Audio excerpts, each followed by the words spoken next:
오늘 하나님께서 우리에게 주신 말씀을 통해서 구하는 교회 네 번째 시간입니다.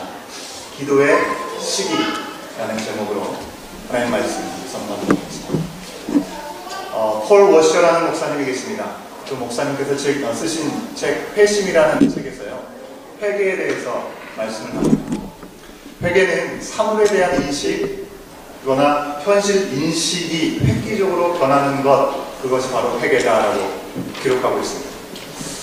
책의 문구가 좀 어렵죠, 그죠? 좀 풀어서 얘기하면 회개라고 하는 것은요, 우리의 관점과 우리의 삶의 모든 해석이 완전히 달라진다는 것을 이야기하는 것입니다.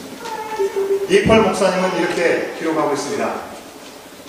회심하기 전에 인간은 총명이 어두워진 탓에 무익한 생각을 쫓아 행하는 습성이 있다. 인간의 생각은 하나님을 적대시하고 그분의 진리를 묵살할 뿐 아니라 그분의 율법에 복종하기를 거부한다. 따라서 회심하지 않은 사람들은 현실을 철저히 왜곡할 수밖에 없으며 진정으로 중요한 것을 모두 잘못 인식하고 있다고 말해도 지나치지 않다라고 덧붙였습니다.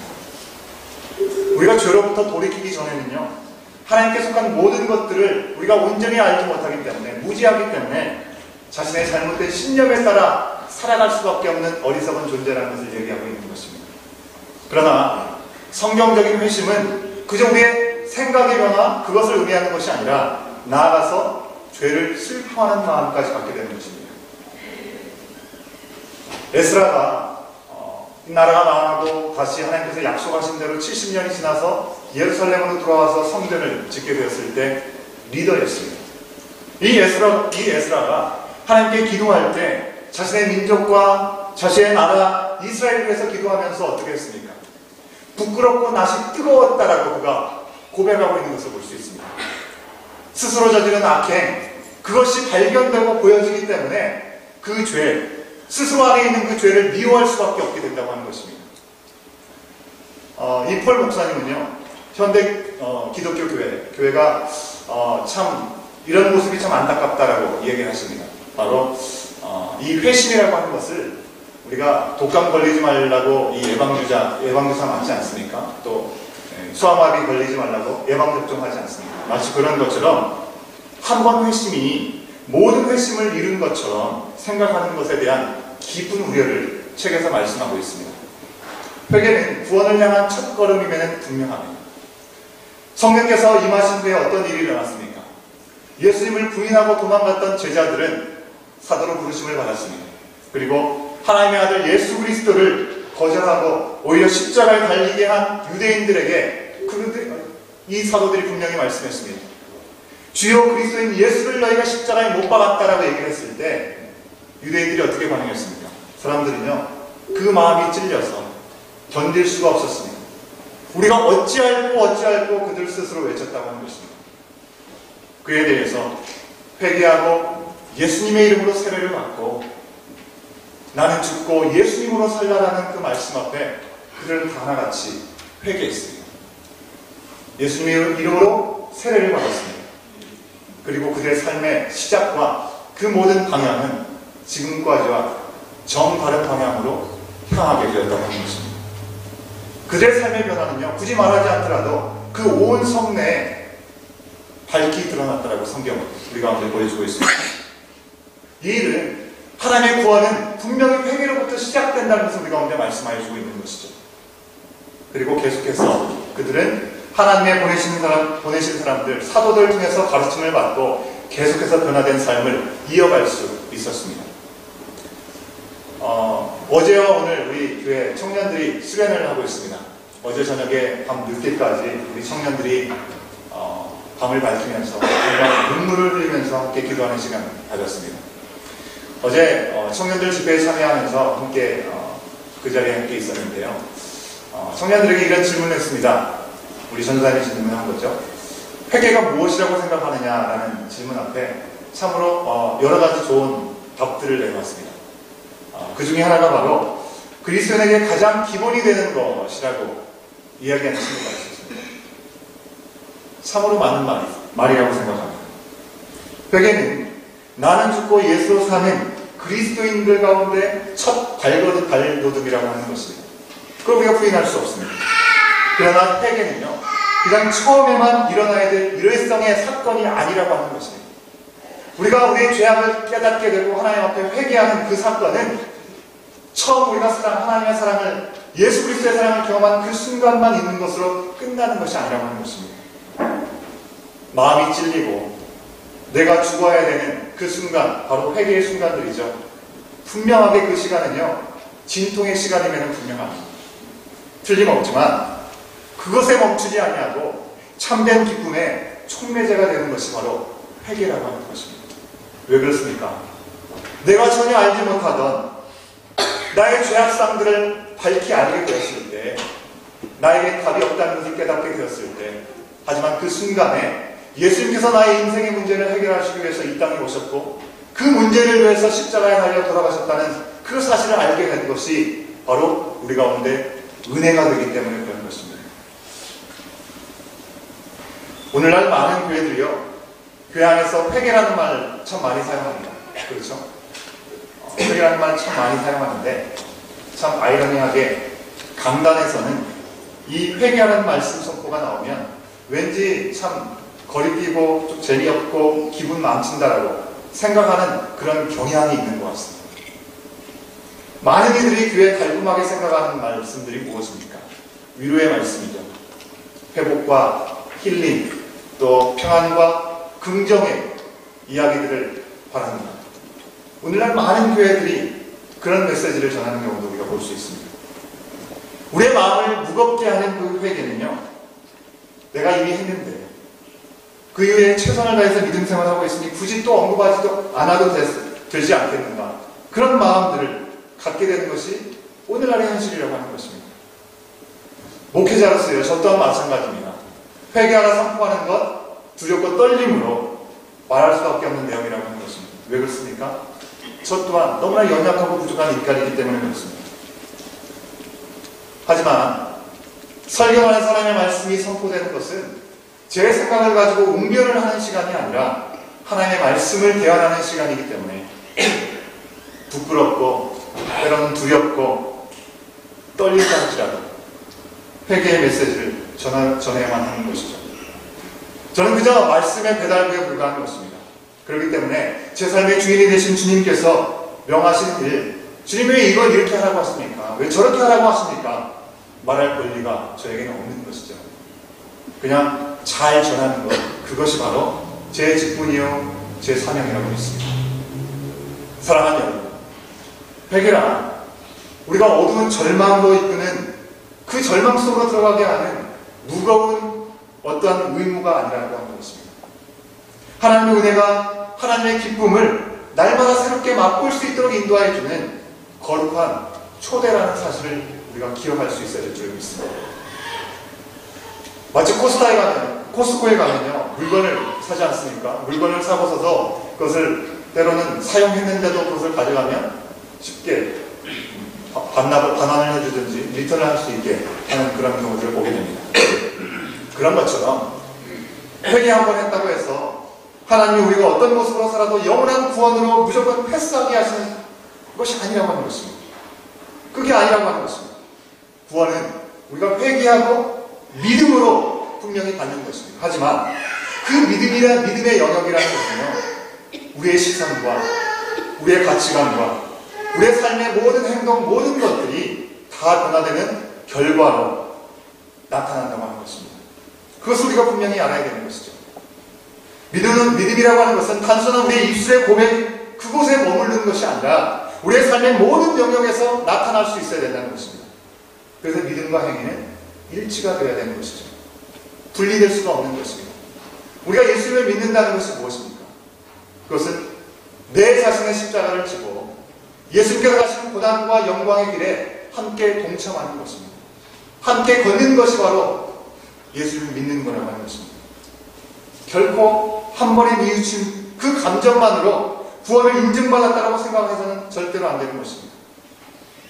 끊임없이 죄악된 이 세상에 몸담고 살아갈 수밖에 없는 우리의 삶 가운데 하나님보다 세상을 더 구하고 세상에 더 포커스를 맞추고 있는 우리의 마음들, 우리의 연약함들, 우리의 부족함들을 날마다 순간마다 고백하고 믿음의 연륜이 더하면 더할수록 마음속 깊은 곳으로부터 더 깊은 회개를 할 수 있어야 되겠고 더욱 큰 은혜를 구하는 삶을 살아가는 것, 그것이 바로 우리가 살아가야 될 믿음의 길이라고 하는 것입니다.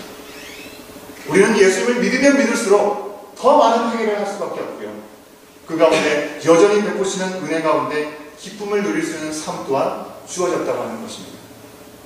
이것이 바로 솔로몬이 자신의 전성기에서 성전을 완공하고 낙성식을 할 때 하나님 앞에 아직 일어나지 않은 자신과 백성들이 범할지도 모르는 그 죄악에 대해서 고백하고 있는 기도의 내용은 그렇게 드릴 수 있었던 이유가 바로 여기 있다고 하는 것입니다. 우리 교회 오래표 솔로몬의 고백 가운데 나와 있는 이 역대하 7장 4절의 말씀이죠.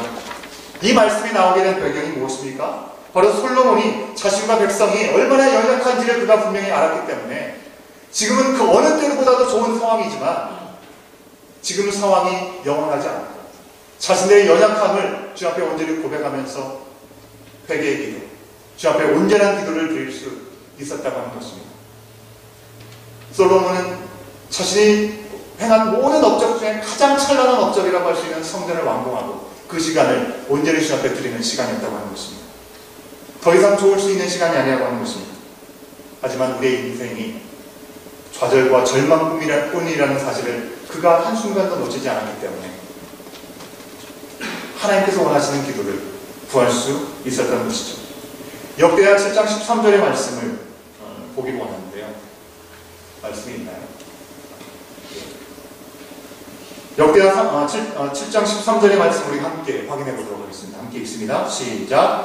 혹 내가 하늘을 닫고 비를 내리지 아니하거나 혹 메뚜기들에게 토산을 먹게 하거나 혹 전염병이 내 백성 가운데 유행하게 할 때에.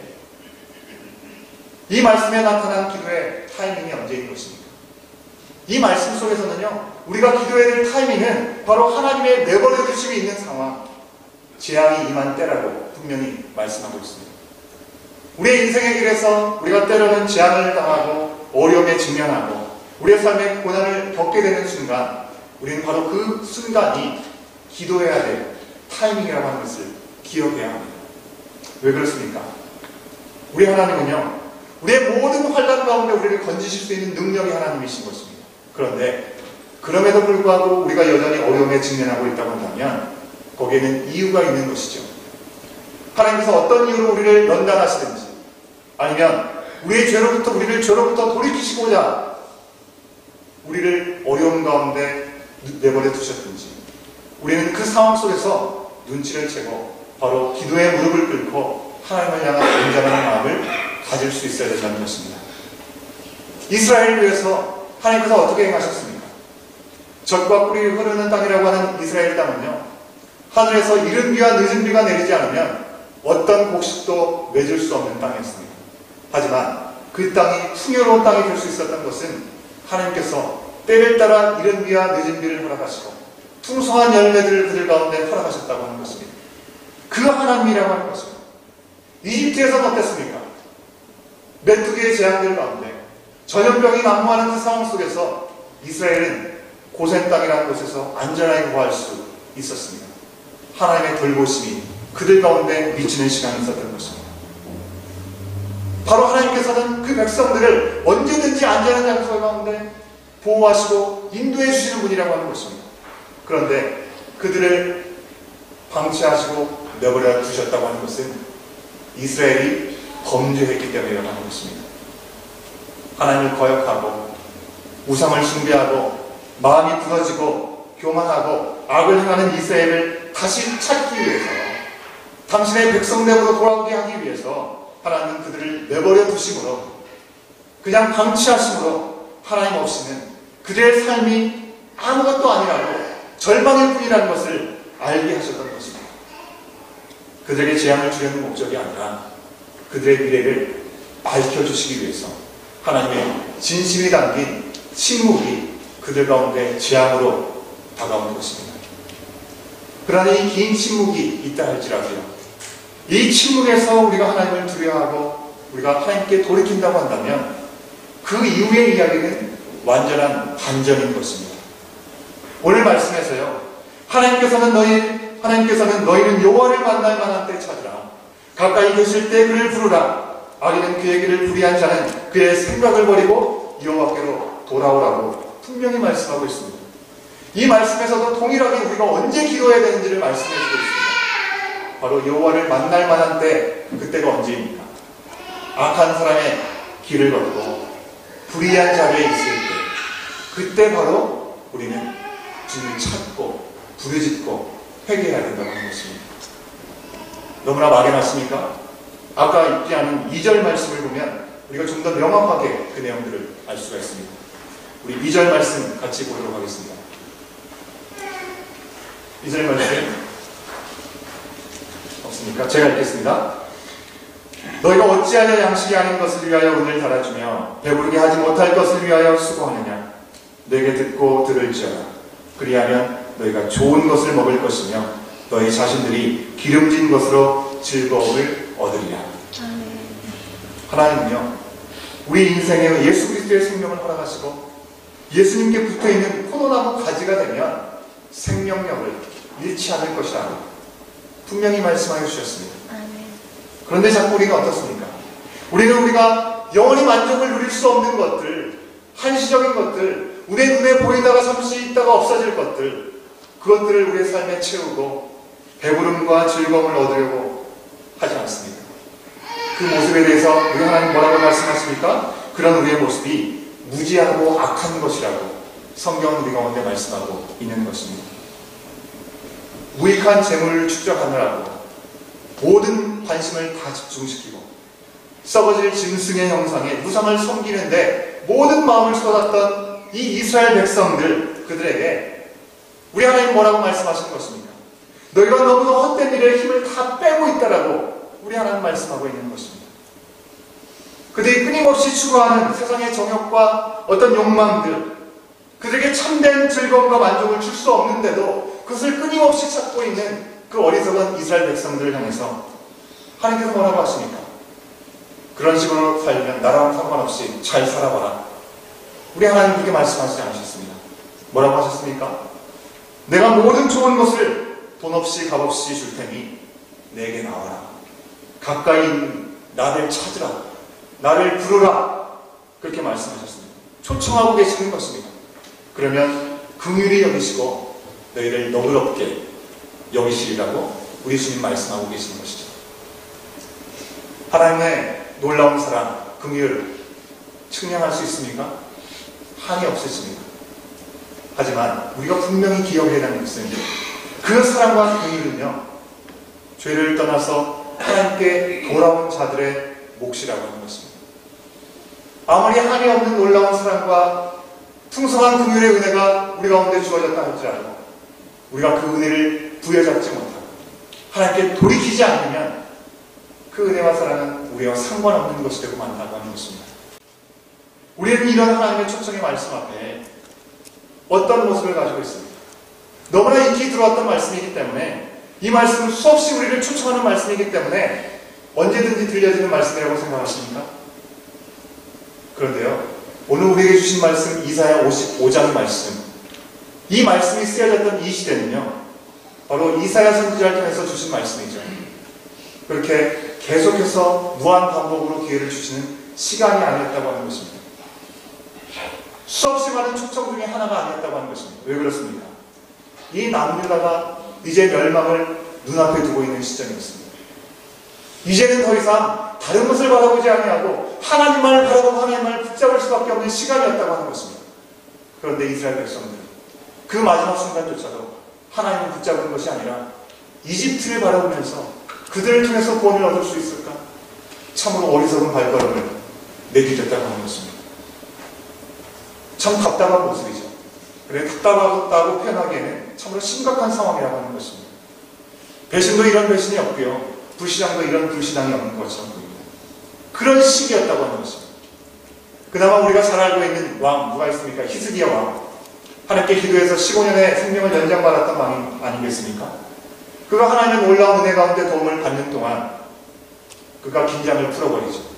이방 나라와 타협하면서 바벨론에서 사신이 왔을 때 하나님을 온전히 구애하지 못하고 붙잡지 못하고 자기의 있는 자랑거리를 내어 보여줌으로 말미암아 바벨론에게 망하게 될 것을, 멸망을 선고받는 참으로 안타까운 모습을 우리는 성경에서도 확인할 수 있다고 하는 것입니다.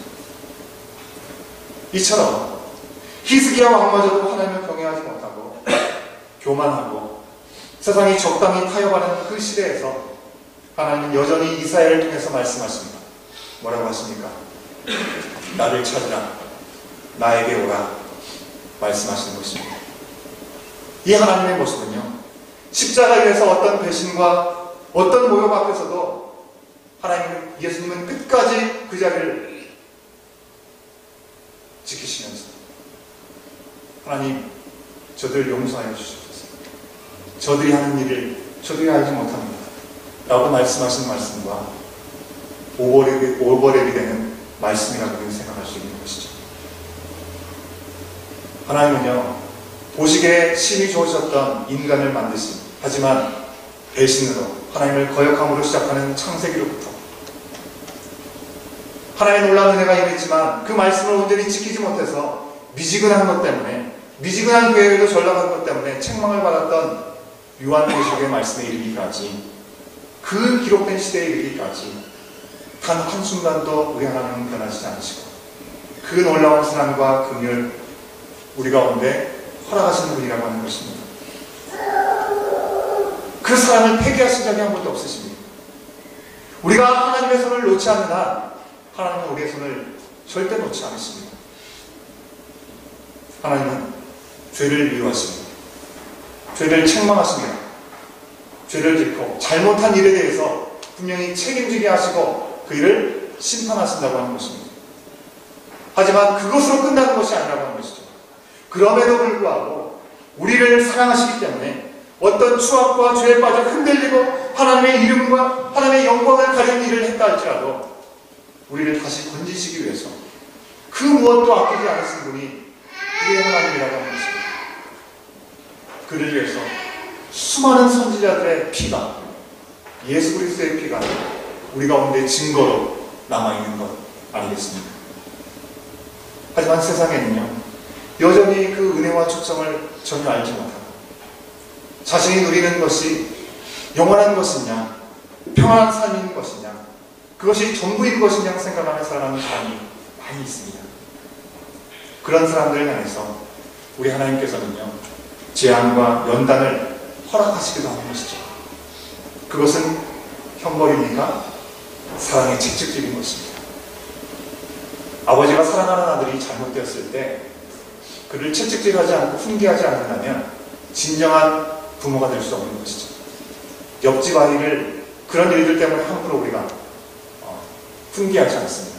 나의 아이가 아니기 때문에 그런 것이죠. 우리가 하나님 앞에 무엇인가 잘못이 되었고 하나님 앞에 회개할 일들이 있을 때 하나님의 책망 가운데 하나님 앞에 회개하고 돌아갈 수 있는 귀한 시간들을 허락하실 때 그 시간들을 우리는 하나님께서 우리를 회복하시는 은혜의 시간, 나를 다시금 회복할 수 있도록 초청하는 시간이라는 사실을 분명히 기억할 수 있어야 될 줄 믿습니다.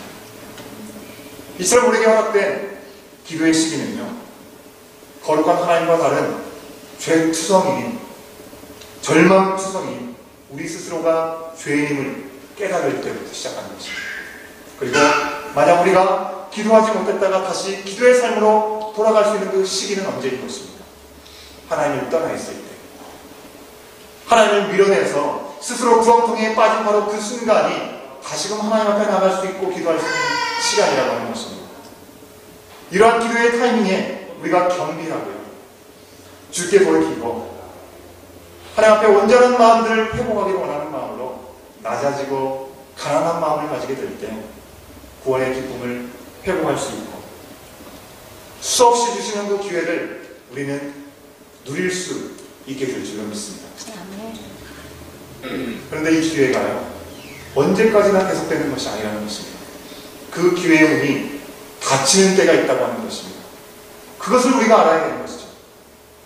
너무나 안타깝게도 많은 사람들이 바로 그때 하나님께 돌아오자 회개하고 나서는 그 회개의 기도 한 번으로 영원한 구원의 효력을 얻은 것처럼 착각한다고 하는 것입니다. 한 번의 회개는요, 영원한 구원의 보증서가 결코 아니라고 하는 것입니다. 한 번 회개하고 예수님을 영접했다고 말하고서는 실상은 내 자신을 부인하지도 않고서 아무런 변화도, 아무런 삶의 열매도 없고 영적인 이방인과 똑같은 모습으로 그저 육신을 의지하고 세상을 추구하면서 살아가는 것, 그것을 비유한다면요, 마치 우리가 하나님과 한번 악수하고 돌아서서 다른 방향으로 향해 가는 것과 똑같은 모습이라고 하는 것입니다. 하나님은 우리가 예수 그리스도의 복음 앞에서 우리 자신이 찔려서 회개하고도 실상은 예수님의 생명이 아닌 내 삶을 주장하면서 살아가는 우리의 모습들 너무나 잘 아십니다. 아니, 너무나 잘 아시기 때문에 수많은 두 번째의 기회를 우리 가운데 허락하신다고 하는 것입니다. 그러나 그 기회를 알기에 제멋대로 살고 그 기회를 이용해서 적당히 세상을 즐기고 누리며 살아보려고 하는 위험한 시도를 우리는 더 이상 해서는 안 되는 것이죠. 비록 우리가 완전할 수 있습니까? 완전할 수 없습니다. 큰 투성입니다. 하지만 적어도 십자가의 보혈을 가볍게 만드는 일을 우리는 해서는 안 되는 것이죠. 내 삶 속에서 끊임없이 하나님의 얼굴을 구하고 하나님의 은혜를 구해야 될 줄 믿습니다. 샘솟는 우리의 정욕과 우리의 이기심, 죄된 습관들, 밀려오는 세상의 유혹들, 그것을 싸워 이길 수 있도록 쉬지 말고 기도할 수 있는 우리의 심령들이 되어야 되는 것입니다. 에베소서 6장 12절 말씀은 이렇게 얘기합니다. 우리의 시름은 혈과 육을 상대하는 것이 아니요 통치자들과 권세자들과 이 어둠의 세상 주관자들과 하늘에 있는 악한 영들을 상대하니라 라고 말씀합니다. 하나님, 저는 너무 형편이 없습니다. 저는 하나님이 필요합니다. 나는 한 번의 기도로 회개를 마무리하는데 그 다음에 번번이 이렇게 기도하고 있지는 않습니까? 하나님, 잘못하는 거 아시죠? 제가 이래요. 어쩔 수 없습니다. 그렇게 말하면서 살아가는 삶은요, 예수 그리스도께서 다스리심으로 넉넉히 이길 수 있는 영적 전쟁, 여기서 항복하고 마는 모습이라고 하는 것입니다. 죽기까지 싸우는 믿음의 경주, 이 일들을 통해서 이미 먼저 승리하신 믿음의 경주 앞에 온전히 나가는 우리의 삶이 되어야 될 줄 믿습니다. 사랑하는 여러분, 하나님께서 걸레와 같은 우리의 인생에게 손을 내밀어 주셨습니다. 초대하여 주십니다. 하나님께 돌이키고 하나님의 손을 붙잡으면 그 후로도 계속 놓지 않고 가기를 격려하시는 것입니다. 한번 기도하고 회개했다면 그 나라 들어가기까지 끊임없이 나를 부인하고 오늘 말씀에서 주고 있는 것처럼 하늘이 땅보다 높은 같이 우리의 생각과 하나님의 생각은 깊이와 차원이 다르기 때문에 내가 비록 다 이해할 수 없다 할지라도 하나님의 선하신 뜻, 살아 역사하시는 운동적인 이 말씀 앞에 우리가 날마다 순간마다 걸어섬으로 말미암아 회개함으로 순간순간 더 깊은 우리 주님과의 교제 가운데 열매를 맺는 삶으로 살아갈 수 있는 우리가 되기를 우리 주님은 원하시는 것입니다. 아멘. 가장 약하고 가장 악할 때 기도의 기회 안에서 건져진 우리의 인생인 것입니다. 그렇기 때문에 평생 우리가 매 순간순간 살아가면서 주님의 놀라운 은혜를 구하면서 기도의 삶, 기도의 때를 살아가야 됩니다. 그리고 거기에 더해서 지금 우리의 같이 주님을 사랑하는 마음들, 성령께서 하나 되게 하신 것을 힘써 지키려고 실험하게 되는 문제들, 그 문제들이 우리 가운데 직면하게 될 때 우리는 더욱더 기도의 무릎을 꿇어야 되는 것이죠. 우리 가운데 염려하는 근심거리들이 있습니까? 우리 가운데 정말 어떻게 이 문제를 해결해야 될지 알지 못하게 되는 어려움이 있습니까? 그 일들 앞에 우리가 이를 어찌할꼬 한마디 근심을 던지는 이야기보다 무릎을 꿇고 그 시간을 주님께 맡겨드리고 하나님이 원하시는 길이 무엇인지, 바로 이때를 향한 우리의 교회에 향하신 하나님의 뜻이 무엇인지 그것을 구하기를 우리 주님은 원하시는 것입니다. 기도는 우리의 호흡인 것입니다. 매 순간 은혜의 타임인 것입니다. 기쁨의 순간이 되는 것입니다. 그 시간을 놓치지 않고 기도할 때임을 우리가 기억하고 하나님께서 우리 가운데 허락하시는 그 삶의 여정 가운데 어떠한 장애물이 우리 가운데 보인다 할지라도 그것을 뛰어넘고 하나님께서 예비하신 충만한 은혜의 시간들을 선포하고 증거하는 저와 여러분 우리의 삶이 될 수 있기를 간절히 소원합니다. 기도하시겠습니다. 사랑의 하나님, 참으로 감사합니다. 우리 가운데 말씀하여 주시는 아버지 하나님, 너희는 여호와를 만날 만한 때 찾으라, 가까이 계실 때 그를 부르라 말씀하여 주셨습니다. 우리의 모든 형편과 처지를 아시는 주님께서 때로 우리를 방치하시고 침묵하시는 것 또한 우리에게 너무나 큰 은혜의 시간임을 기억하게 하여 주시고, 어떤 순간에도 우리 하나님을 등지고 세상 것들로 타협하고 적당의 마음들을 내려놓고 주님께서 예비하신 그 길을 향해서 복된 길을 걸어가는 우리의 삶이 될 수 있도록 성령 하나님 우리와 함께하여 주시옵소서. 이 모든 시간들 주님께 맡겨드리며 감사하며 예수님의 이름으로 간절히 기도하옵나이다.